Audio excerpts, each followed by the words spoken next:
તો અત્યારે હું છું ખેતરમાં અને ખેતરમાં બધું કામકાજ ચાલી રહ્યું છે. તો આપણે આજે ખેતરમાં જોઈએ શું કામ ચાલે છે. આ કૂવામાં અત્યારે પાણી ભેગું કરવામાં આવે છે. સામે ડાર છે, ત્યાં મોટર નાખેલી છે અને ત્યાંથી નહીં પાણી આવે છે અને કૂવામાં સ્ટોરેજ થાય છે.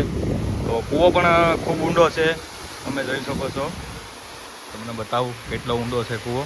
અને કૂવામાં પાણી ઓછું છે, એના લીધે બીજું પાણી અંદર નાખવું પડે છે. તો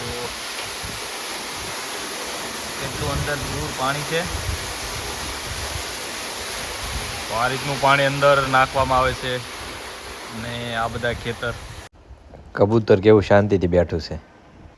આ ઘઉં વાઢે છે અને એટલા ઘઉં વઢાઈ ગયા છે. ઘઉં વાઢીને પછી આ રીતના એના પૂળા બાંધવામાં આવે છે. અને આ પૂળા બાંધીને આ રીતના 3 થી 4 દિવસ ખેતરમાં પડ્યા રહે છે. અને પછી થ્રેસર મશીનથી એને ઘઉં કાઢી લેવામાં આવે છે.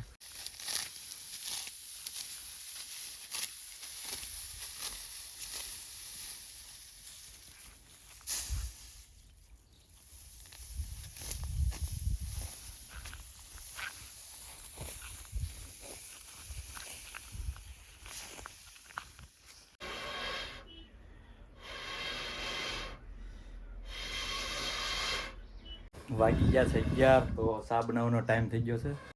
અહીંયા જો ભેંસો બાંધેલી છે, એ ભેંસના દૂધની જ ચા બનાવવાની છે. અને અહીંયા ચા બનાવી છે.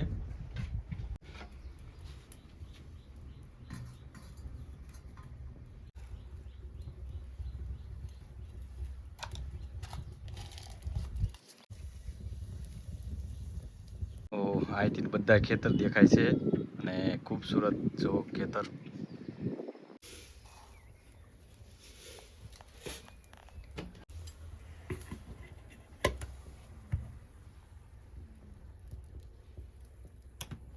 ચા બનીને તૈયાર થઈ ગઈ છે ને હવે પીશું ચા. ચા નીચે ચૂલેથી ઉતારી લીધી. થોડીક પીવી મને. હા, તો હું ચા પીવાનો છું. હું ચા આમ પીતો નથી રોજ, પણ આજે ચા પીશ કારણ કે ખેતરે બની એટલે ખેતરે ચા પીવાની મજા આવે. તો આજે હું પણ ચા પીશ.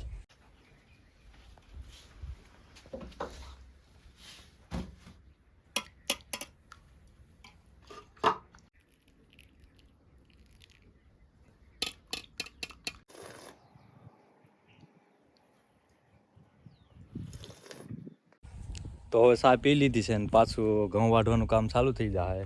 તો ઘઉં જો અહીંયા ઘઉં છે ને આ બધા ઘઉં વાઢવાના છે.